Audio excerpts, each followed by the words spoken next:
Patrícia Carvalho, seja muito bem-vinda Obrigada. ao próximo passo. Obrigado por ter aceitado o convite, muito generosa prazer. da sua parte. Se você é uma pessoa muito generosa, assim, com o seu tempo, né? Desde que eu te conheci, eu tenho para mim como essa sendo uma qualidade e também uma habilidade sua, porque não é todo mundo que consegue ser generosa ou generoso com o próprio tempo.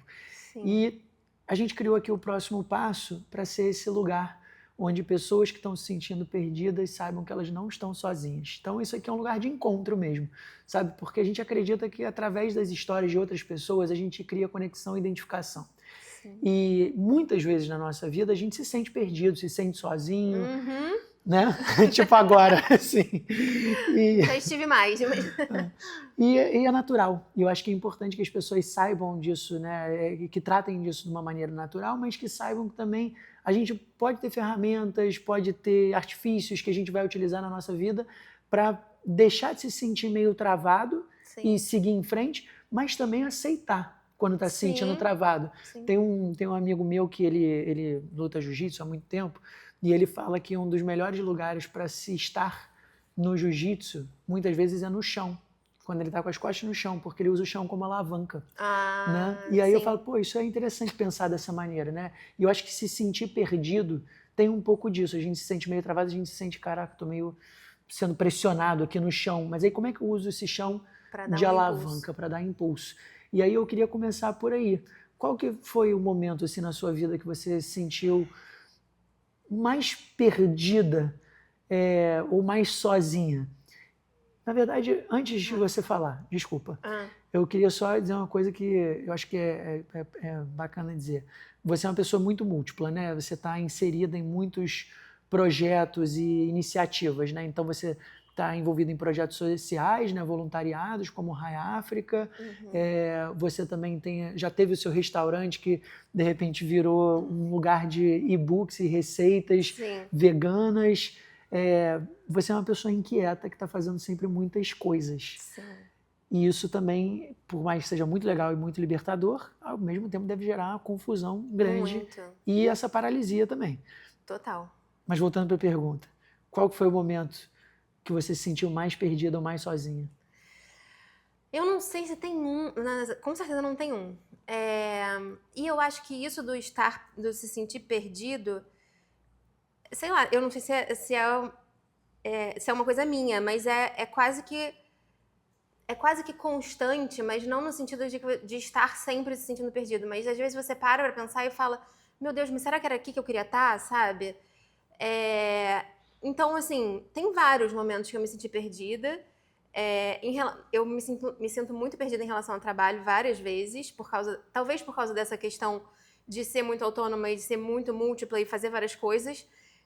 Eu falo muito pra minha psicóloga, tem várias vezes que eu tô muito, por estar fazendo muita coisa, talvez, eu não sei o que é, mas eu várias vezes paro e falo, cara, parece que eu tô um tempão sem fazer nada. E ela fala, peraí, mas tipo, olha tudo que você tá fazendo. Mas porque virou meio automático? Virou meio automático, eu acho que sim, e eu acho que eu fico num dilema muito grande de querer uma estabilidade e querer fazer 1000 coisas ao mesmo tempo.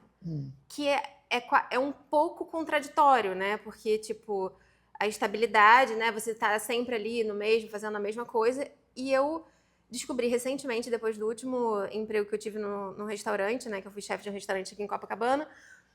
E eu tava super querendo essa estabilidade de estar, eu tava me sentindo super perdida. E eu tava, meu Deus, eu quero uma coisa mais estável no sentido de fazer sempre, tipo, né, reproduzir a mesma coisa. Tem uma rotina Tem também, uma né? rotina. Que dá previsibilidade pra gente, acho que é isso. Exatamente. E aí eu fui e eu saí de lá por vários motivos, mas um deles era, eu percebi que eu não consigo fazer todos os dias a mesma coisa.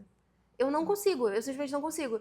Eu fiz o cardápio de lá, né? Todas as receitas eram minhas receitas. E criei tudo, ensinei tudo pra todo mundo e tava tudo incrível, maravilhoso. Eu tava muito feliz. Aí foi super bem recebido, os clientes gostavam da comida, nananã. Cara, passou, sei lá, uns 3 meses, eu tava assim, eu não aguento mais fazer todos os dias a mesma coisa. Porque chefe de cozinha é meio isso, né? Você meio repete, né? E aí, claro, você vai mudando, né? Inventando uma coisa ou outra, mas não é tão constante essa coisa da criatividade de você ir inventando. Sim. E eu começo a me sentir meio burra se eu tô todos os dias fazendo a mesma coisa, sabe? Entendi, repetitiva mesmo, né? Mas tem gente que consegue fazer as coisas dessa forma e tá tudo bem. E tá tudo ótimo. Eu acho que é uma questão de perfil. Talvez uma questão... Aí eu vou misturar duas coisas aqui. Tem um lado astrologia, né, que pode ter a ver com o seu signo, mas tem um lado também de construção social, que é o que a sociedade espera de você versus aquilo que é a sua natureza. Sim. O que a sua natureza te chama para? Eu acho, me conhecendo hoje, né, tipo, e cada vez mais eu acho que eu preciso estar fazendo várias coisas ao mesmo tempo mesmo. Por quê? O que isso te traz? Eu me sinto viva, eu me sinto produzindo e me sinto, sei lá, me sinto ativa. Se eu tô sempre fazendo a mesma coisa, eu começo a ficar meio... Cara, parece que eu não tô criando nada, sabe? Entendi. Você acha que essa estabilidade que você estava buscando tem a ver com uma questão de construção social, de que, tipo, a gente foi ensinado a, porra, você tem que fazer isso aqui, porque a regra diz o seguinte, né?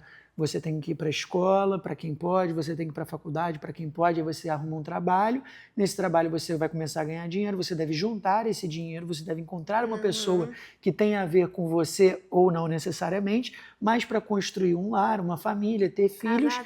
Casar, ter filho, e aí você tem que ter dinheiro para casar e para ter filho.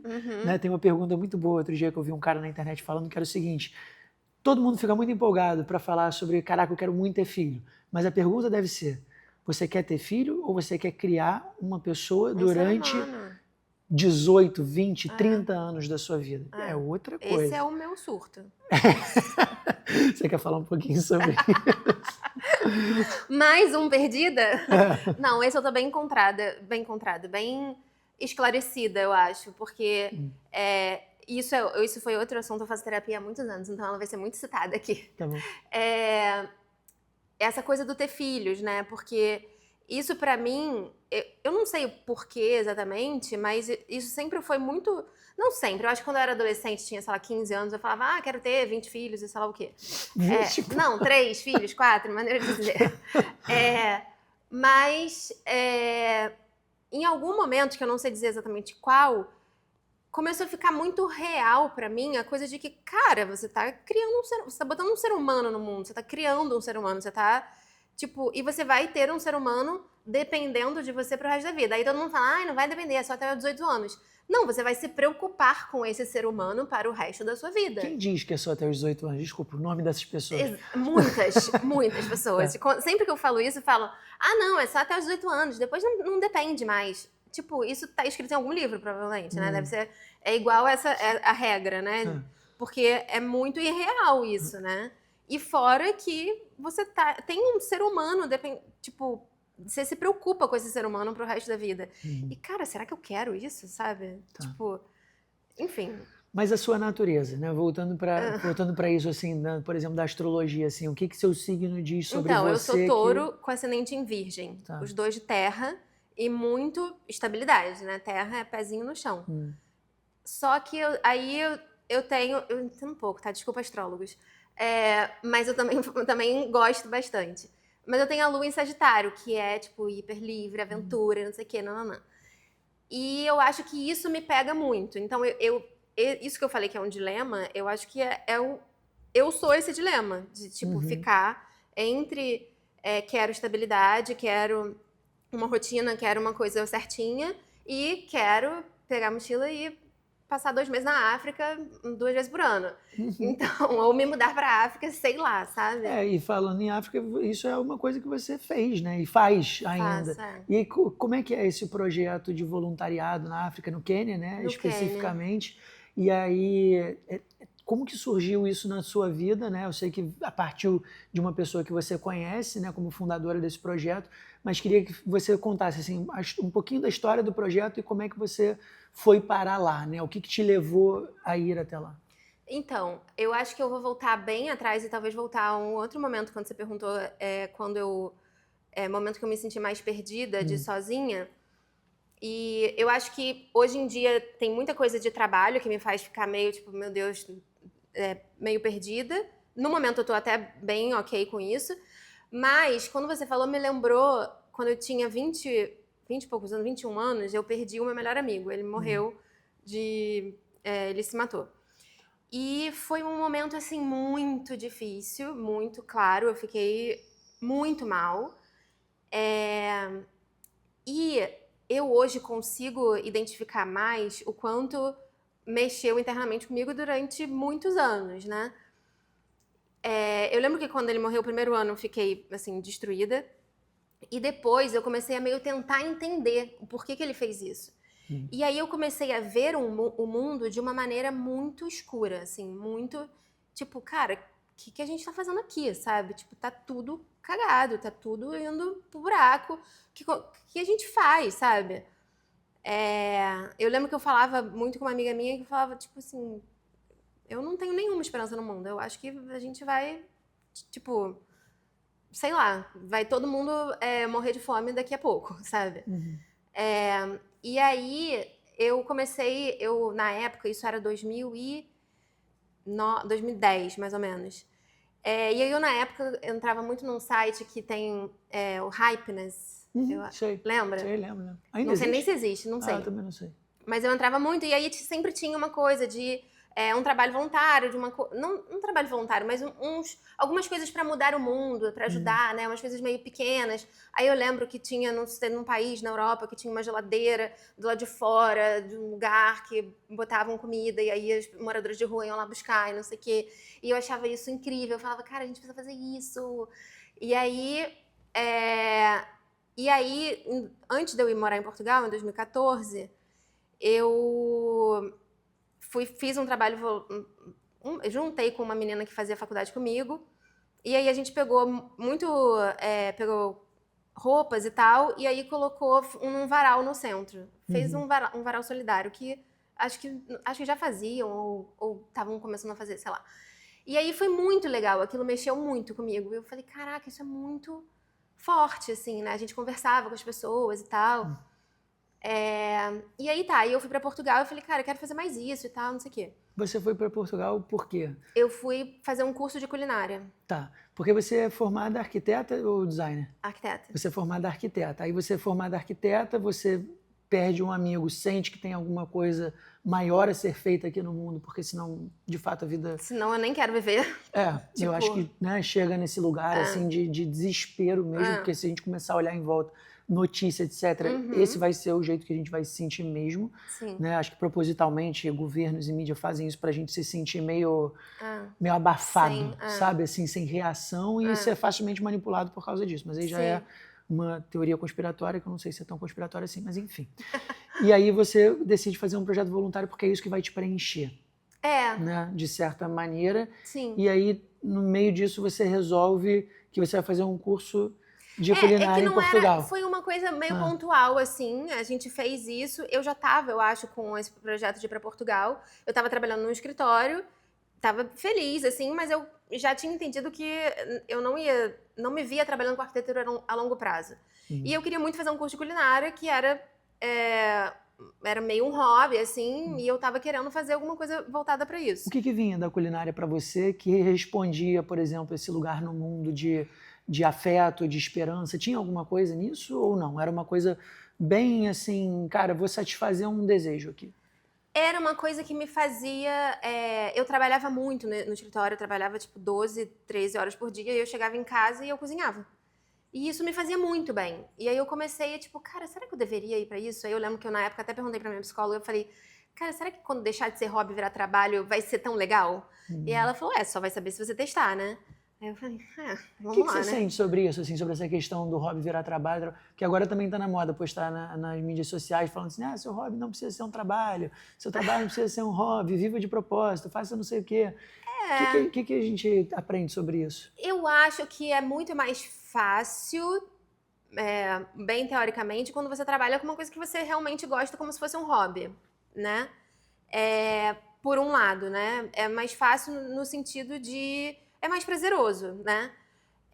Mas aquela frase também de que trabalho com o que você ama e você nunca vai trabalhar é a maior mentira do mundo, né? Porque eu abri um restaurante e eu lembro que as pessoas falavam essa frase, e eu falava, cara, eu tô me matando de trabalhar, você não tá entendendo. Tipo assim, eu amo o que eu faço, mas eu tô me matando de trabalhar, tô tipo destruída. Então assim... Incrível, né? Como o amor e o ódio podem realmente caminhar juntos. Pois é. Tá. Então, eu acho que, sem romantizar muito, né? Eu acho que, claro que o seu hobby pode virar trabalho, eu acho que é importante ter um hobby também.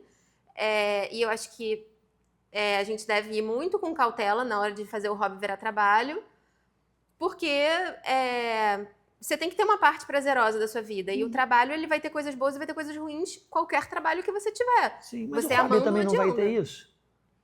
O quê? Coisas boas e ruins? Coisas boas e ruins? Vai, mas aí o hobby você faz, você pode fazer, pode não fazer, você pode parar. O trabalho também, mas não sei. Talvez um peso menor, porque tem um sei peso lá, menor. Não envolve tanto dinheiro, não envolve um estado de sobrevivência. Exatamente. Se você tá buscando renda dali, tipo, cara, você vai ter que te dedicar mais, não tem jeito, sabe? Vai ganhar um outro peso, né? Vai. Então a questão da culinária começou na tua vida como um hobby, porque era isso, era uma válvula de escape pro teu trabalho, né? Então o trabalho que você fazia, ele era muito maçante, você chegava em casa, aquele dali é o momento que eu respiro e eu me encontro aqui de uma outra forma. E aí você decidiu fazer um curso Mas quando eu fui fazer o curso, eu já fui com o intuito de ver se ia virar um trabalho. Tá. Só que eu não fui tipo assim, vai virar um trabalho, isso tem que virar um trabalho. Mas é como você falou, com cautela. Tipo assim, uma transição suave, né? Assim, eu tenho esse trabalho Vamos aqui. Vamos ver o que vai acontecer. Perfeito. E eu fui pra Portugal, e aí eu tinha me inscrito já no curso, fui pra Portugal, o curso era de 1 ano, e eu falei, bom, vou tentar arrumar emprego num restaurante, se eu conseguir, eu fico. Se eu não conseguir, depois do curso eu volto pro Rio e vou ser arquiteta o resto da minha vida. Tá tudo bem. Aí, eu não odeio arquitetura, eu adoro. Não parece que tá tudo bem. Então, assim, não, eu gosto, mas assim, eu não sei se eu acho que eu não seria tão feliz assim, mas tudo bem. E aí eu fui, fiz, aí, tipo, em 2 meses em Portugal, eu tava começando o curso, e aí eu arrumei emprego na cozinha de um restaurante. Tão simples quanto fui jantar num restaurante com uma amiga, virei pro atendente e falei, tem emprego, tem vaga aqui? Aí ele virou pra mim e falou assim, é só na cozinha, porque ele achava que eu queria em mesa. Aí eu falei, mas é isso que eu quero. Aí ele, então tá bom. Aí me deu o telefone do cara, liguei pro cara, 3 dias depois fui lá na entrevista, ele virou e falou, quer começar hoje? Eu falei, quero. Que loucura. Assim. Posso fazer uma breve interrupção aqui, mas porque eu acho que isso é muito legal de você ter contado essa história. Eu acho que a maior parte das pessoas não acredita que isso pode acontecer. Sim. Né, que esses acasos, né, podem acontecer na nossa vida se a gente simplesmente tomar uma atitude ou fazer um gesto daquilo em direção ao que a gente quer. Quantas pessoas que eu conheço de verdade que falaram assim para mim, porra, eu tô querendo chegar em tal pessoa, ou em tal pessoa, mandar meu currículo para tal lugar. E tem a história de um amigo meu muito emblemática que era por aí. Ele estava fazendo uma transição de trabalho, né? Ele queria sair ali da esfera de banco e começar a empreender e tudo mais, mas ele não sabia muito bem com quem. E tinha uma startup específica que ele queria muito trabalhar. Mas ele falou, mas eu já mandei currículo para lá e ninguém responde. Aí eu falei, cara, mas você sabe quem que é o dono da empresa? Ele falou assim, sei. Eu falei, você tem ele no LinkedIn? Ele falou, não. Eu falei, adiciona e manda uma mensagem. Ele falou, mas eu vou falar o quê? Ele chama ele para tomar um café. Eu falei, o cara nunca vai responder.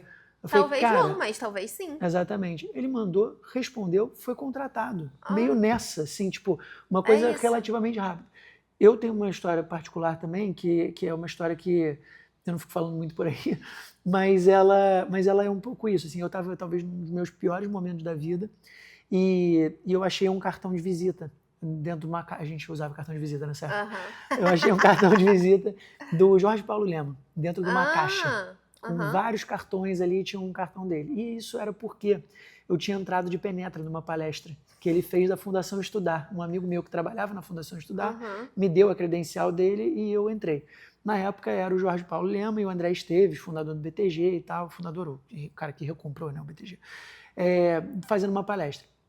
E aí acabou a palestra, eu esperei todo mundo ir embora para ir falar com o Jorge Paulo. E todo mundo foi embora, eu fui falar com ele. Na época eu tinha uma empresa, me apresentei e tal, ele achou legal ali que eu estava me apresentando, eu peguei o cartão de visita dele, ele fez uma brincadeira qualquer, mas era o cartão de visita dele mesmo, assim, o telefone dele acho que era da Suíça, com e-mail e tal. E aí ele vira e fala assim, não, me escreve qualquer hora. Eu nunca escrevi. E Quando eu estava no meu pior dia, talvez, da vida, isso era para 2015, 2016, eu mando um e-mail para ele, falando coisas totalmente aleatórias, que não faziam tanto sentido. Eu não fui pedir emprego, eu não fui pedir dinheiro, eu fui só dizer para ele o que eu sentia em relação ao empreendedorismo no Brasil, à educação, etc. E que se ele tivesse um tempo eu gostaria de conversar. Eu não estou de sacanagem, deu 2 horas, ele respondeu o e-mail, com a secretária dele em cópia, falando assim, olha, eu vou estar no Brasil daqui a 2 meses, a gente se encontra. E a gente se encontrou. E eu devo ter tido, sei lá, 30 minutos com ele, não sei, para mim foi uma vida. E eu lembro de falar para ele, de eu duvidar de mim mesmo em relação às coisas que eu estava fazendo, falando para ele o quanto que eu duvidava de mim mesmo. Sim. E ele, uma cara assim até meio confusa, do tipo, cara, o que esse garoto tá me falando? Que ele tá confuso, mas ele tá aqui. Sabe, assim, uma coisa meio assim. E aí ele me, sabe, deu um tapinha assim do tipo... Você não tá tão confuso quanto você acha. E você veio até aqui. Sim. Sabe, assim, uma coisa do tipo, você, olha onde você tá agora, Sim. né? E pensa sobre isso. E eu saí de lá exatamente com esse sentimento. Eu falei, caralho, realmente, né? Se esse cara parou para me responder, e aí isso eu botei como regra para minha vida, tá? Hoje, qualquer pessoa que me mande uma mensagem, qualquer pessoa que seja, você responde. Eu vou responder. E em algum momento eu vou arrumar tempo para falar com ela. Sim. Porque se a pessoa, talvez a mais rica do Brasil, uma das mais ricas do mundo, Sim. parou para me receber no escritório dela, por mais que tenha levado 2 meses, Sim. né? E ele me recebeu ali durante 20, 30 minutos, sei lá, quase 1 hora, talvez, eu devo abrir espaço. Porque eu posso. Porque esse é o meu lado do privilégio que eu devo usar para criar oportunidades. Sim. Entendeu? Então, assim, se uma pessoa criou uma oportunidade para mim, e ela está no auge do privilégio, né, eu tenho que fazer isso também como responsabilidade. Mas, enfim, deu uma volta... E é generosidade isso também, né? Total. Então, mas eu dei essa volta toda só para concluir, no sentido que, assim, isso que você fez, que é um gesto muito simples, é muito simbólico, é muito forte. Muito. Assim, as pessoas, eu acho que elas têm que acreditar, né, que elas devem, e que os estranhos, eles se importam, né? As pessoas, mas, enfim, desculpa, e aí volta para a questão. Não, e aí, exatamente isso. Eu não esperava, e aí eu fiz essa pergunta e eu fui contratada para trabalhar num restaurante lá em Portugal.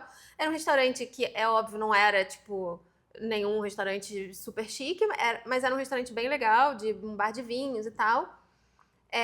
E eu fiquei lá, aprendi pra caramba na cozinha. Eu era vegetariana já e eu tinha que ficar limpando o lombo de carne e tal, sangues e mais sangues, foi uma coisa horrorosa.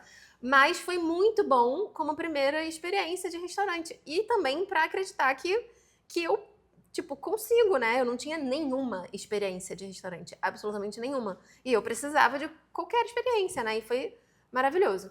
Enfim, vou resumir bastante, porque a gente ia chegar no como que eu cheguei no RAI, né? E aí, tava lá em Portugal, fiquei 7 anos em Portugal, né? Quando deu a pandemia, abri meu restaurante e tal, tive um restaurante lá vegano. Mas não fala assim desse jeito que parece muito simples, que eu abri um restaurante. Porque isso eu sempre falo assim e as pessoas ficam... mas isso é também uma coisa que acontece, assim, de um modo geral. Quando a gente assiste um documentário, lê um livro, assim, mas de repente essa pessoa saiu daqui, foi para cá, mas e o meio do caminho? O que foi isso aqui tudo para ela chegar nesse lugar? Que a gente conta a história da Vitória. Né, mas assim, não foi se abrir um restaurante vegano em Portugal e que... Foi uma loucura, eu não sei nem dizer o que foi. Foi uma grande loucura. Hoje em dia eu fico tipo, cara, se eu tivesse pensado 5 minutos, eu não tinha feito isso. Foi, tipo... eu trabalhei nesse restaurante, depois eu trabalhei em outro, eu trabalhei numa loja de sucos. Aí eu fui para um restaurante que ia abrir um restaurante mais saudável em Cascais, no shopping de Cascais. E o dono do restaurante, que já me conhecia, e aí ele queria que eu ajudasse ele a fazer o cardápio, montar o cardápio e fosse trabalhar lá, fosse chefe do restaurante. Eu tinha topado tudo e tal, aí a gente saí da loja de sucos que eu tava, fui trabalhar com ele, montar o cardápio, aí atrasou a obra do shopping lá. E nisso eu comecei a vender comida em casa, fazer comida em casa e levar pra entregar, fazer fazer delivery, que não tinha muito em Portugal nessa época, isso era 2017, se não me engano. 2017. E aí eu comecei a fazer isso, eu tinha umas amigas que trabalhavam em escritório, e aí eu falei pra elas, vou levar isso, se vocês quiserem, gostarem, manda, né, divulga aí. Comecei a fazer bastante, e isso o restaurante ia abrir. Aí eu comecei a ter muito pedido e tal, eu falei, cara, não vou pro restaurante, tipo, minha chance de fazer um negócio meu, né? Aí não fui, aí ajudei a abrir e tal, e aí falei, cara, eu vou ficar aqui no meu cozinha de alecrim. E aí ele falou, tá, tudo bem, o dono me falou, não, tranquilo, não tem nenhum problema e tal. Aí fiquei fazendo entrega durante 6 meses, aí o meu antigo chefe da loja de sucos falou, tem uma lojinha pequenininha ali no Príncipe Real, um bairro em Portugal, em Lisboa, bem pequenininha, acho que talvez seja o que você gostaria para fazer o seu restaurante, se você quiser e tudo mais, né? Se você quiser expandir. Aí eu falei, tá bom. Aí eu, tipo, Príncipe Real vai ser uma fortuna, não vou. Aí passa, sei lá, um dia seguinte ou 2 dias, ele, eu passei lá, tirei uma foto do telefone, aí me deu o telefone do corretor lá. Aí liguei, aí era tipo 300 euros o aluguel. Era mais barato que meu apartamento. Aí eu falei, cara, como assim? Aí, enfim, abri o restaurante, falei, tá bom, vou fazer isso. Mas é isso, eu não pensei muito. Eu era uma pessoa, tipo, uma menina de 28 anos, sozinha, morando em Lisboa, tipo, sem família, sem ninguém, abrindo um restaurante. Era muito pequeno, era uma portinha, tinha só 10 lugares, mas era um restaurante, né? Você acha que tem a gente precisa ser meio ingênuo, meio maluco, Meio maluco. ignorante? Eu acho que precisa, às vezes. Precisa, porque senão... E eu tenho conhecido pessoas assim, a Mari do Rai, inclusive, a mesma coisa, a gente contando as histórias, óbvio que são coisas diferentes, né? Mas ela também fala, cara, se eu tivesse parado pra pensar, não teria feito, sabe? Tipo, foi uma coisa meio... Foi acontecendo. Você acha que a gente é ensinado a ser de outra forma, assim? A sensação que eu tenho é um pouco essa, assim, do tipo, a gente aprende tanto pela sociedade, por essas construções sociais, quanto pela educação formal mesmo, que o que a gente tem que fazer é, assim, para se blindar ao máximo de não sofrer. Né? Assim, eu tenho que fazer tudo aqui para garantir a tal da estabilidade ou alguma coisa que vai me proteger. E aí, nessa de você se proteger demais, o que você faz é que você se fecha e você acaba perdendo determinadas oportunidades. Então, tem um quê que ninguém ensina pra gente, talvez deveria ensinar, a ser um pouco maluco, ser um pouco ingênuo, ser romântico. Eu acho que escutar um pouco a intuição e deixar as coisas acontecerem, assim, sabe? Eu acho que tem isso, que isso não ensinam. Talvez hoje em dia a gente fale mais um pouco sobre isso, mas não está nos livros, não está nos no livro que eu quero não. dizer, na educação formal. Não. Você pegar um livro de meditação, de yoga, de alguma outra coisa, você vai encontrar. Mas você acha que isso é ensinável? Eu não sei se isso é ensinável. Eu acho que é. Eu acho que sim. Eu acho que tudo pode ser ensinável e pode ser um aprendizado. Eu acho que se a gente entender como é que a gente pode aplicar aquilo dali para a nossa vida e a gente fizer como qualquer outro exercício, a gente consegue implementar e trazer um lado nosso que fica muito apagado. Porque quando a gente é criança, a gente é extremamente intuitivo, sem saber que a gente está sendo. Mas é a maneira da gente aprender. A gente vai fazendo por repetição, as coisas que a gente vai vendo adultos fazendo, e a gente, né, vai entendendo o que pode, o que não pode, o que é certo, o que é errado. Mas tem uma coisa instintiva, primitiva dentro da gente, que é meio animal, né? Que eu acho que isso tem uma frase também que eu gosto, que é assim, o ser humano ele é mais bicho do que ele gostaria de admitir que é. Com certeza. Porque a gente vai tentando controlar tudo. Mas no fim do dia, isso que você está perguntando se é ensinável, é a nossa mais pura essência. Então a gente já nasce com isso. Então, mas eu acho que é isso. E é, tipo, estar em presença, saber identificar a sua intuição, saber seguir a sua intuição. Eu acho que isso é ensinável, né? Tipo, com coisas de tipo, meditar, tá mais... se ouvir mais, fazer terapia, sei lá, tipo, o que for bom pra cada um. Eu acho que isso é ensinável. Mas eu acho que no final das contas, eu não sei, porque eu não sei o momento certo de... Tipo, eu não acho que eu tava tão... Eu acho que eu tava em presença sem saber que eu tava, sabe? Tipo, porque eu nem acho que eu tava tão...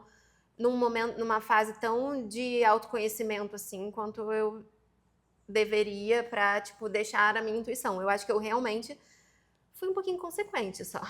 Mas eu acho que tem essa beleza da intuição, que é esse lado que a gente vai chamar de irresponsabilidade, de inconsequência, de maluquice, né? Porque a gente joga para um pejorativo, né? Que não é, na verdade. Não é, na verdade é a coisa mais bonita que tem, porque naquele clichêzão, né, de você descobrir ou entrar em contato com a sua criança interior, é isso. Para mim, no final do dia é isso, é a gente brincar mais com as coisas que a gente costuma levar muito a sério. Se a gente levar a vida a sério demais, ela vai ficar muito pesada. E é nesse momento... vai se perder, eu acho. Completamente. É nesses momentos de leveza ou de maluquice, né, que a gente fala assim, vou fazer isso aqui sem muito apego, sem muita pretensão, sem peso. O negócio que eu falei do ensinável é porque eu acho que pode virar um pouco racional, entendeu? Tipo assim... Se isso virar uma coisa racional de tipo assim, então agora eu vou deixar rolar. Entendi. Tipo, você não tá deixando, Entendi. entendeu? Você já tá deixando de deixar rolar. Exatamente. Se você tentar deixar rolar. É tipo meditar, vou me acalmar, vou não sei o quê. Tipo, você não tá, na verdade, né? Se você leva isso para um racional, você não vai. E eu acho que o que aconteceu ali foi exatamente isso. Eu não estava no racional, e eu sou uma pessoa bem racional até, sou bem...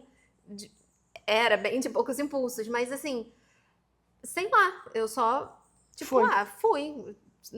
Eu não parei pra pensar, tipo, estou sozinha em Portugal, não tenho minha família, não tenho né, tipo, tô abrindo um restaurante vegano em Portugal em 2017.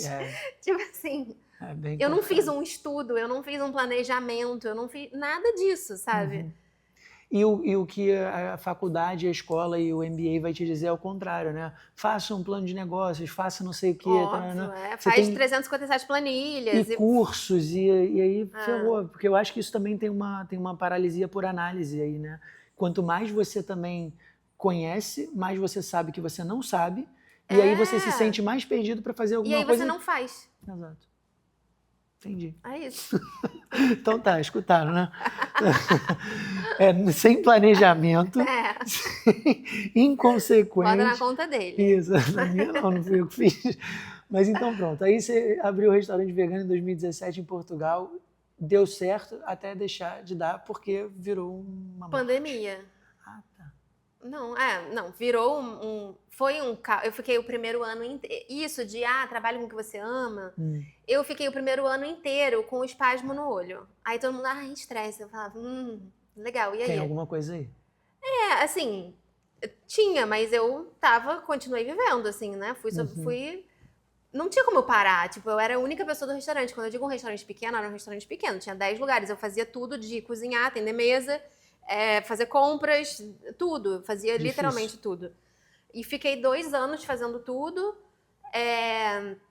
Aí contratei no final, que eu não sabia que era o final, né? Contratei uma amiga minha pra me ajudar e eu consegui, tipo, eu queria dar aula, eu queria fazer outras coisas, sabe? Eu tava ali e aquilo deixou de ser uma coisa tão prazerosa. Ainda era, porque como eu sou uma pessoa que não gosta de fazer tudo igual todos os dias, o restaurante tinha um prato por dia, então eu mudava de prato todos os dias, eu mudava, né, o almoço todos os dias.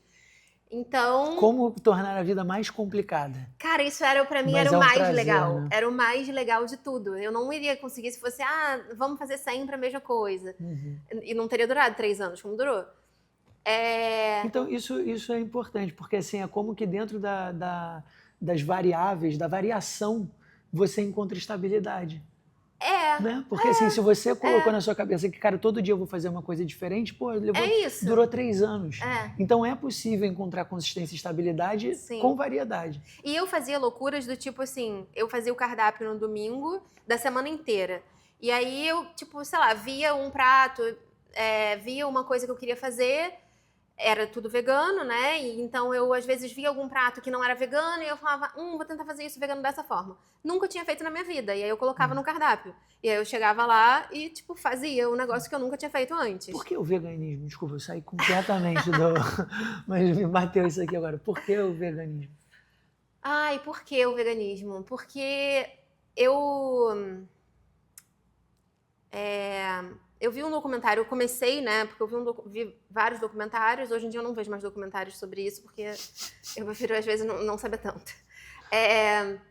E eu já sei, então, tipo, eu não preciso de mais coisa pra me deixar triste de que o mundo é assim. Então, eu vi alguns documentários em 2014 ou 15, sei lá, e aí eu conheci uma menina também que teve câncer de intestino, câncer no cólon, com 26 anos. Ela não morreu, ela tá viva, ótima, mas ela fez, tipo, 12 sessões de quimioterapia e, cara, sofreu pra caramba. E isso mexeu muito comigo, assim. E os estudos dizem, né? O médico falou pra ela que era excesso de carne, e todos os estudos falam sobre isso. Então, tipo, os documentários mostrando como os animais são tratados, a saúde. Cara, por que eu vou comer salsicha, né? Uma coisa. Yeah. Enfim, não Ah, é vou, tão não vou bom. entrar tanto sobre isso pra não levar um monte de. Enfim. É, e depois estudando mais também o meio ambiente, né? A gente, cara, Yeah. tá indo pra um lugar que. E aí é uma coisa. A questão pra mim é: uma vez que você sabe, não tem como saber. Aquele ponto de não retorno, né? Cara, pra mim não dá. Eu vejo muita gente aí, tô sabendo de muita gente que tá deixando de ser vegana e volta a comer carne, influenciadoras que, tipo, eram veganas, aí volta, aí tipo, carne, não sei o quê. E eu falo, cara, que loucura, né? Porque, tipo, tudo bem você, sei lá, de repente querer voltar a comer por algum motivo de saúde, algum motivo, seja lá o que for, mas assim, se você defendia uma causa, como é que você volta e de repente você, tipo, jogou. O que aconteceu? Como é que você. O que aconteceu aí, sabe? Sim. Tipo, você deixou de saber o que você sabia? Amnésia? Sei lá, o que aconteceu? Aí, enfim, é isso. E aí o veganismo é por causa disso. Tá bom, beleza, resolvido. Resolvido. E aí chega a pandemia, você com cozinha de alecrim em Portugal, você tem que fazer uma reviravolta na tua vida, porque todo mundo teve que fazer em algum aspecto. E ali, cara, acho que hospitalidade talvez tenha sido um dos setores que mais foram impactados, né? A gente também não quero ficar preso nessa coisa de que qual setor sofreu mais. Eu acho que todo mundo sofreu pra cacete. Mas, enfim, você teve as suas consequências. Quais foram essas consequências e o que você teve que fazer de ajuste para conseguir seguir em frente com aquilo que você amava? Qual foi Então, eu, na verdade, segui em frente com o restaurante durante 6 meses, mais ou menos. Eu fechei em agosto de 2020 o restaurante. Porque eu poderia ter continuado lutando ali, poderia.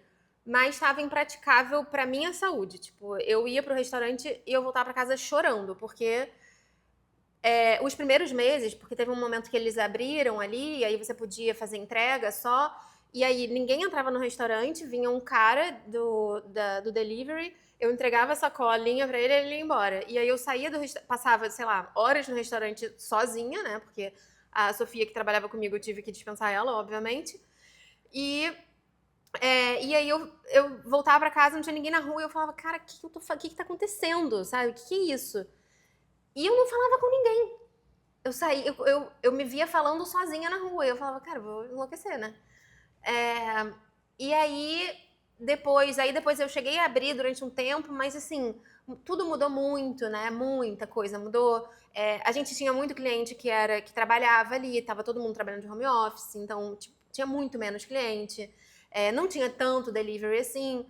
E aí eu falei, cara, não vai dar, vou fechar. Aí eu fechei em agosto. Só que eu ainda achava que eu ia voltar, ia fazer alguma coisa, fazer um site, fazer alguma coisa para venda online, alguma coisa assim. Mas aí eu desisti. Aí nesse um mês de agosto, eu fiz 2 semanas de trabalho voluntário numa quinta lá no norte, de permacultura e bioconstrução. Norte em Portugal ainda, só para Norte de Portugal, eu estava em Lisboa, morando em Lisboa. E fiz 2 semanas de uma viagem que era o sonho da minha vida, de motorhome. E aí eu peguei o motorhome em Lisboa, e o objetivo dessa viagem era cozinhar só com produtos de agricultores locais, conhecer agricultores locais. Aí eu peguei o motorhome, fui pro norte, aí eu ia ficar tipo 5 dias no norte e ia ficar o resto no sul, porque o norte eu já conhecia mais, minha família é de lá e tal. Cara, eu cheguei lá no norte, fiquei, sei lá, 10 dias lá e 5 dias no sul, porque o pessoal era tipo, sei lá, eu ia na feira comprar, conhecia, vem conhecer a minha quinta. Aí eu, tá bom. Aí eu, tipo assim, cara, não tenho muito tempo, mas tá bom, vambora. E aí tudo mudou e eu me apaixonei, assim, profundamente pelo norte. Eu falei, cara, eu quero morar aqui. E aí você foi? Aí eu fui. Aí eu fui pra Ponte de Lima, que é a cidade de uma vila, né? A vila mais antiga de Portugal. Muito linda, muito legal, fazendo uma propagandinha. E aí eu fui pra lá. Mas meio sem saber ainda o que eu ia fazer, né? Mas é isso, era pandemia, ninguém sabia o que ia fazer, né? Mas curioso porque você, talvez intuitivamente, inconscientemente, você vai pro lugar de retorno, né, da sua ancestralidade. Né? Você vai resgatar ali um pouco no teu avô, na tua história, na tua essência, da onde você veio, para que aquilo dali, onde parecia um ponto de ruptura para todo mundo por conta da pandemia, podia também ser um recomeço. Exatamente. Né? E aí, como é que você recomeça lá? Lá eu conheci uma galera e um pessoal que era uns suíços que tinham comprado uma casa lá, e aí eles iam fazer retiros lá. E aí, assim que pôde, Você conheceu né? essas pessoas na rua? Cara, como é que foi que eu conheci? Não, foi a Concha, acho que foi pela Concha, uma amiga minha de Lisboa. Tinha conhecido quando ela tinha trabalhado lá num hotel no Algarve, ela conheceu a Deb. E aí, acho que ela foi pra lá, eles estavam meio fazendo a horta lá do lugar ainda, porque ia demorar um pouco pra abrir por causa da pandemia e tal. Sim. E aí a Concha foi pra lá e a Concha falou, cara, eu tô em Ponte de Lima, vem pra cá, vem aqui pra casa. Aí eu fui e conheci. Sim. Isso é muito bacana também, né, assim, da vida, porque que são as conexões que a gente faz, como é que a gente preserva elas e como é que a gente usa elas no melhor sentido da coisa que eu quero dizer. Como é que a gente usa essas conexões a nosso favor? Sim. Porque eu não acredito que eu, apesar de ser uma pessoa que eu gosto de ficar sozinho, assim, né, eu gosto da minha solitude, da minha paz, do meu silêncio, eu também gosto de gente, eu gosto de conexão, eu gosto de estar com as pessoas, de conversar, também. De ouvir pra caramba. Mas eu respeito muito esse meu tempo sozinho também. E eu não acredito que a gente faça absolutamente nada de bom na vida sozinho. Acho que uma das melhores características da humanidade é o coletivo, Com certeza. é a sociabilidade. Com certeza. Então, usar isso a nosso favor é muito bacana e significativo. Só que dá valor a isso. Eu acho que a maior parte das pessoas não entende quando aparece alguém na vida delas o quanto que aquela pessoa pode ser importante, por mais que não pareça ali naquela hora. Eu tenho um exemplo clássico assim para mim, que é o Felipe, que hoje é meu sócio, que ele se mudou para Portugal quando eu estava lá, e ele me ligou pedindo ajuda num projeto que não tinha absolutamente nada a ver comigo. Eu podia ter desligado o telefone com ele e falar, putz, cara, isso aqui não tem nada a ver comigo agora nesse momento da vida. Inclusive eu estava em Ponte de Lima quando ele me ligou. Eu desliguei o telefone falando para ele o seguinte, onde é que você está? Ele falou, pô, eu vou até aí. Vamos tomar um café? A gente não se via há tanto tempo, não sei. E a partir dele, que eu conheci o Danilo, e aí virou cliente, de repente vira sócio, a gente monta a Voz Futura. Então, assim, se eu tivesse ignorado aquela ligação, ou do tipo, pô, cara, nem tô interessado nisso aí, ou isso aqui não é para mim, eu deixaria de aproveitar uma possível grande oportunidade. De onde tá hoje, né? Exatamente. Então, tudo é uma oportunidade. Né, assim, que está ali se apresentando para a gente. É claro que a gente não vai conseguir aproveitar tudo integralmente, né, de uma forma muito profunda, mas saber fazer essas leituras e ter a sensibilidade de parar para ouvir aquilo que está se apresentando para a gente é muito importante. Eu acho que, voltando para o ponto da intuição, eu acho que isso é ser intuitivo. Né? Assim, de uma maneira mais pragmática, né? Se dá para colocar pragmatismo e intuição dentro do mesmo lugar, mas assim, ser intuitivo de uma maneira consciente e intencional é isso, é você escutar o que está chegando para você e você não simplesmente descartar. Isso é um exercício, eu acho, para você um exercício aprofundar a sua intuição, talvez, ou você saber identificar, eu acho que total. Tá, aí Ponte de Lima. Ponte de Lima, então, e foi em Ponte de Lima que eu conheci o Rai. Tá bom. Ah, tá. Chegamos no Rai. Chegamos no Rai. Caraca, olha só quem diria. Porque eu tava lá. Foi exatamente final de 2020. Eu tava em Ponte de Lima, tava tudo fechado. Eu já tinha. Não sei se eu já tinha conhecido o pessoal do Retiro, mas tava meio, né? O que eu vou fazer aqui? Aí eu me inscrevi num curso de pedagogia Waldorf, antroposofia e pedagogia Waldorf. Que ensina o que exatamente? Porque eu achei legal falar. Ensina sobre, assim, de uma maneira muito geral, a pedagogia Waldorf, ela é um tipo de pedagogia que você dá mais, ensina sobre a mente, o físico e... Como que é? Mente, físico e e alguma coisa que eu esqueci, Tá. da criança, dar valor a isso, né, digamos. E é uma pedagogia mais humanizada, mais amorosa, e as crianças, elas são tratadas, como é que eu vou dizer? Como humanas. Como humanas, Tá. é um pouco isso. Entendi. E dão liberdade, ela tende a dar mais liberdade para a criança e autonomia. Então, Legal. tipo, uma professora, Waldorf, por exemplo, ela não vai ficar se metendo muito ali na brincadeira da criança, por exemplo. Eles dizem, isso é muito legal, eles dizem que a brincadeira, o brincar para a criança, ele é tipo o trabalho para o adulto. E se você, tipo, parece muito, né? Mas se você parar pra pensar o que isso significa, é tudo que a criança faz. Tipo assim, o trabalho pro adulto tirando a parte de financeiro, obviamente, né? Mas é onde a gente cresce, é onde a gente cria relações, é onde a gente aprende, é onde a gente sofre, a gente se educa, a gente mil coisas, né? E o brincar pra criança é a mesma coisa. A criança, ela vai cair, ela vai aprender que vai cair da escada, vai aprender a descer a escada. Será que a gente deveria tratar o nosso trabalho mais desse ponto de vista? Com certeza.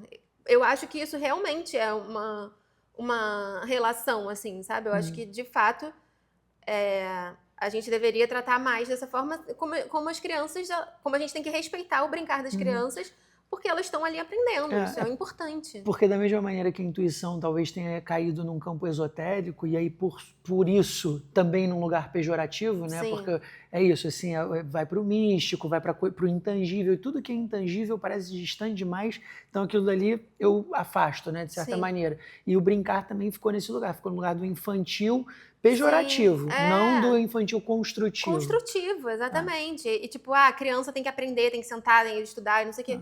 Tipo, não, ela, nesse momento, ela tem fases da vida, né? Isso é muito da antroposofia. Tem fases da vida do ser humano, né? E ele, criança, eles dizem até os 7 anos, aí tem até os 7 anos o mundo é belo, aí depois o mundo é bom, e depois o mundo é real, sabe? Legal. É muito legal. E aí você foi fazer esse curso para... Me inscrevi nesse curso para mim, porque eu queria trabalhar com criança, eu já tinha dado aula de culinária para criança, achava muito legal. E, enfim, surgiu essa oportunidade, esse é um curso online da Faculdade Rudolf Steiner aqui de São Paulo. Aí me inscrevi nesse curso, estava super animada. Uns dias depois, uma amiga minha postou no Instagram sobre o RAI, uma ONG, né, na África e tudo mais, com criança, uma ONG educacional e tal. E aí eu fui entrar e ainda com aquela coisa do trabalho voluntário, dos projetos sociais, de tipo, cara, preciso fazer alguma coisa, né? E aí, só que eu queria me encontrar, porque eu queria me encontrar de fato com uma ONG. Eu acho que a gente tem... o brasileiro, no geral, tem muita dificuldade de doar, né? E tem muito pé atrás com ONGs, e eu entendo também, porque eu também tenho principalmente as ONGs muito grandes, que você não conhece, você não consegue chegar muito perto. Eu também tenho essa dificuldade. E eu queria me encontrar com algum projeto social que eu realmente me dedicasse, assim. E aí eu vi no Instagram, entrei no site, aí, tipo, a comida das crianças era vegetariana, a pedagogia Waldorf. Eu falei, gente, como assim? Eu quero muito fazer parte disso. Aí mandei um e-mail lá pro e-mail que estava no site, aí a Mari me respondeu uns dias depois, aí ela falou, a gente está começando com um projeto de embaixadores e tal, e a gente vai ter uma reunião amanhã, se você quiser participar como embaixadora. Aí eu falei, tá bom. Aí entrei na reunião, e aí, tipo, era fazer parte das campanhas e tal, arrecadar dinheiro, e aí eu comecei a fazer parte. Isso era final de 2020, né? E aí, 2021, final de 2021, eu vim pro Brasil, porque eu estava trabalhando em retiro, né?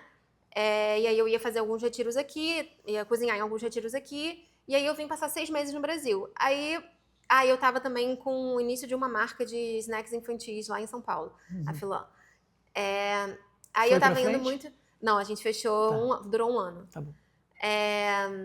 Aí eu estava indo muito para São Paulo, a Mari é de São Paulo, a Mari é fundadora da ONG, né?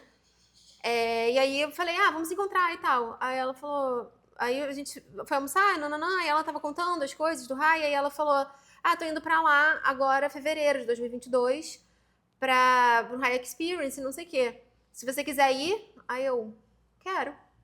Aí, Claro. aí, tipo, ela fala que ela ficou muito chocada que, tipo, sei lá, um mês depois eu tinha fechado tudo e fui. Uhum. E fui pela primeira vez, em 2022, fevereiro de 2022.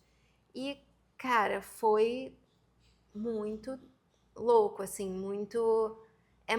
Não foi fácil, primeiro porque eu tive que trocar passagem porque eu peguei Covid, né?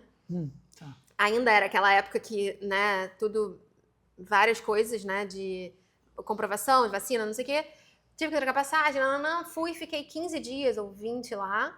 Nem fiquei o total o High Experience, são 10 dias, né? Só que eu peguei o final por causa do negócio da passagem que eu tive que trocar e tal.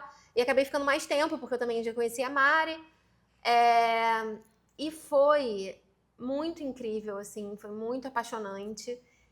E sei lá, eu me senti assim muito, muito bem ali, sabe? Viva. Viva. Sabe, desculpa interromper aqui agora. Qual que foi o ano que seu amigo faleceu? Foi 2009. Qual era o nome dele? Eduardo. Eduardo. Quando o Eduardo faleceu, você se viu perdida, né? E aí você vai buscar um voluntariado, um projeto social para se reencontrar, que é isso que a tua essência te chama, né? E isso em 2010 talvez, né? Quando você foi fazer esse primeiro projeto. E aí 10 anos depois, um pouco mais, você se sentindo perdida de novo, você faz a mesma coisa para se reconectar com quem você é.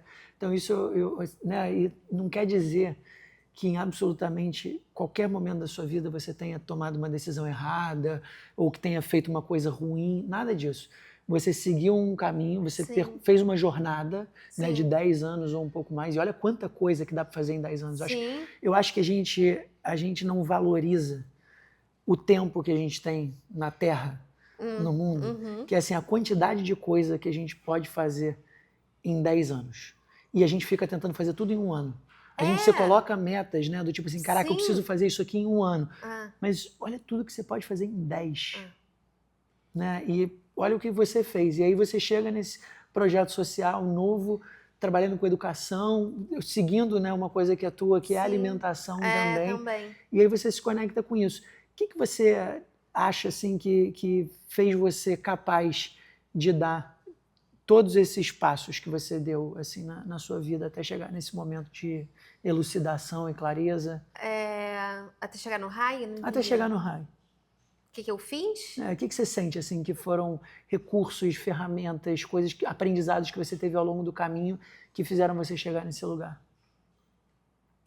Nossa, pergunta difícil. Cara, não sei, eu não sei. Não sei responder essa pergunta. Não precisa ter resposta. O que eu fiz? Eu acho que, assim, precisou chegar até mim, de alguma forma, um projeto que realmente fazia sentido pra mim. Mas chegou pra você ou você chegou pra ele? Eu acho que isso acho que as duas coisas. Meio apareceu, mas como muitas coisas aparecem, né? Na rede social, muitas coisas aparecem, até demais. E aquilo me pegou. Aquelas coisas, eu não consigo explicar. Eu acho que tem umas coisas... Tem coisas que eu não consigo explicar. Eu acho que o Raya é uma coisa, assim, que eu não consigo explicar. Porque, assim, eu fui em 2022 e aí eu continuei trabalhando com o projeto, participando de todas as campanhas. E aí, ano passado, foi o quê? Ano passado, 2025, né? 2025, eu fui de novo em fevereiro. Talvez tenha sido uma das piores fases que eu tava mais perdida. Por quê?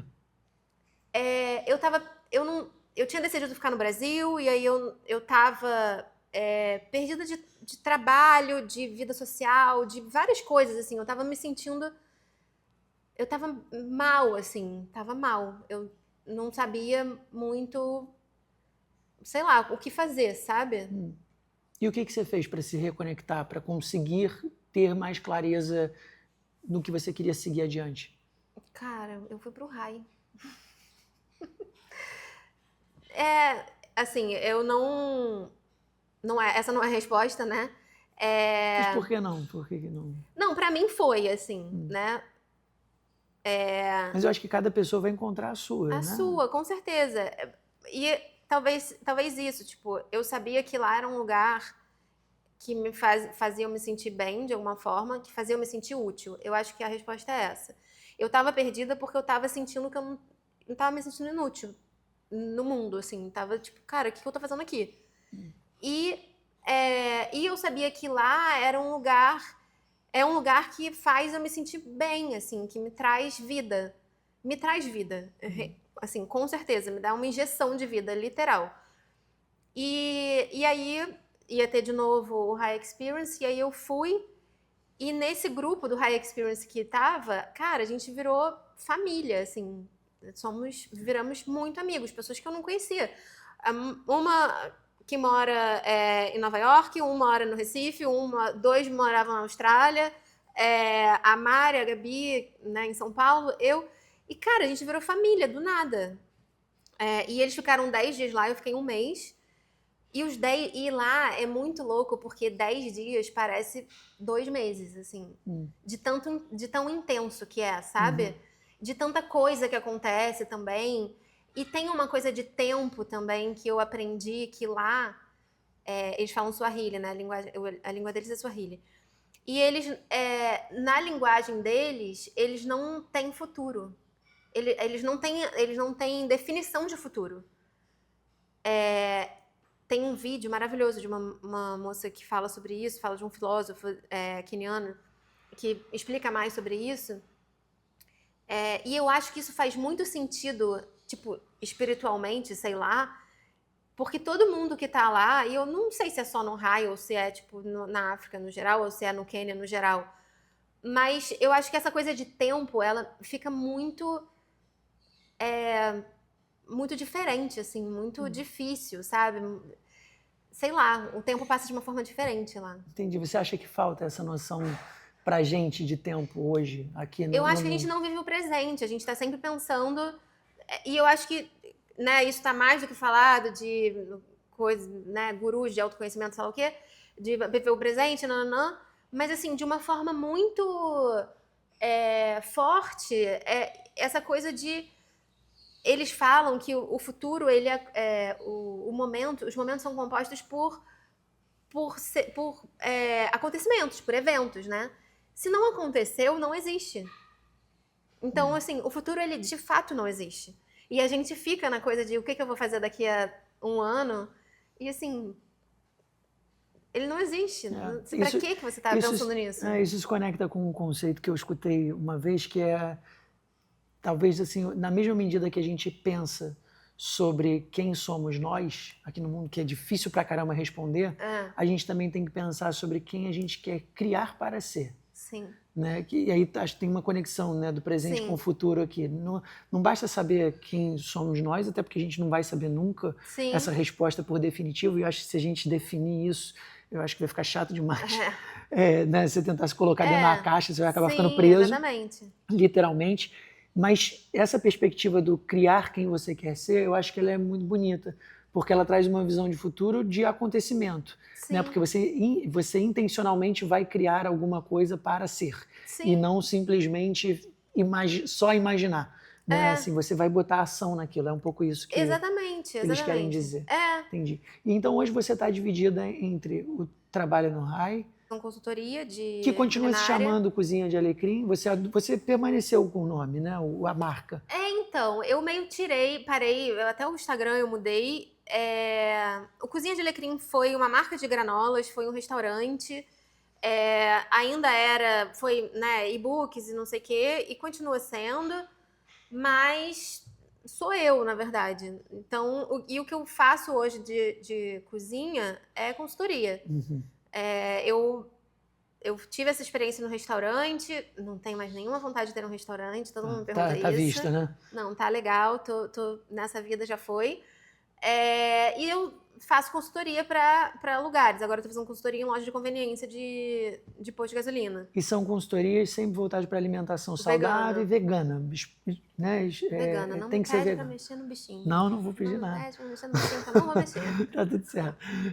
Então, beleza. Você faz consultoria vegana, você faz voluntariado no RAI, você faz outras coisas além disso. Hoje você quer fazer outras coisas. Eu faço cerâmica, que é o hobby, que aí de vez em quando eu vendo uma peça porque não tem mais espaço em casa para guardar. Por enquanto é um hobby, né? Por enquanto é um hobby. E num desses momentos perdidos eu fiquei, será que eu viro ceramista e começo a vender? E o que você diria hoje para uma pessoa que está se sentindo perdida, assim, que quer se conectar com ela mesma? Qual que é a lição que a gente pode ter dessa conversa aqui hoje para passar para as pessoas, como alguém que está se sentindo sozinha, perdida e quer dar um passo? Eu acho que tem que aceitar no momento de estar perdido e tentar aceitar com o máximo de amorosidade que você conseguir, porque vai passar e você acho que, né, as questões de tentar entrar em contato com a sua intuição, saber quais podem ser os próximos passos que você pode dar, mas eu acho, assim, que o mais difícil e eu acho que o mais importante é aceitar esse momento e saber que ele vai passar, como tudo na vida vai passar. E vai passar e vai voltar também, porque eu acho um pouco isso. Eu acho que a gente tem vários aspectos da nossa vida, né? E a gente pode estar perdido em vários desses lugares, né? De, tipo, sei lá, uma questão pessoal, questão profissional, questão externa, tipo, várias coisas.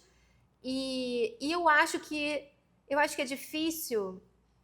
Eu não sei se estou sendo um pouco pessimista, mas eu acho que é difícil a gente estar completamente em êxtase em tudo, sabe? Eu acho que... acho que não é pessimismo, acho que é realista. Acho que é real, assim, não tem como... A gente sempre vai... Se você parar para pensar muito, você sempre vai estar um pouco tipo, mas isso poderia ser diferente. Só que não levar isso para um lugar de perdido, né? Tipo... e às vezes é só isso, às vezes alguma coisa não tá bem encaixada no lugar e a gente tá, meu Deus do céu, estou perdido, e agora o que eu faço? E às vezes, e vai passar, sabe? Porque é isso, não E sei. tem alguma fundação ou ferramentas que você tenha para fazer com que esse passar seja mais suave? Porque também esse passar pode ser um pouco angustiante, né? Pode causar ansiedade. Aí eu acho que a questão de ansiedade, tipo, ocupar seu dia com as coisas que você gosta, né? Eu faço cerâmica, eu faço exercício todos os dias, eu queria dizer que eu medito todos os dias, mas é mentira. Mas eu tento, às vezes. Meditação, acho que é super importante, mas nem sempre é fácil de fazer. Faço yoga e tal, enfim. Eu acho que fazer coisas que te fazem bem. E ocupar os dias dessa forma. E às vezes também parar pra pensar um pouco que cara, você tá perdido em alguma coisa, mas tem outras coisas na sua vida que estão acontecendo, né? Valorizar as coisas que você tem, entendendo que aquele momento de se sentir perdido ele vai ser passageiro, que depois as coisas elas vão caminhar. Obrigada. Maravilha. Paty, obrigado demais, cara, por ter vindo, por ter topado o convite. Obrigada, fiquei muito feliz. Eu gostei de todas as histórias aqui, essas conexões são muito boas. Obrigado.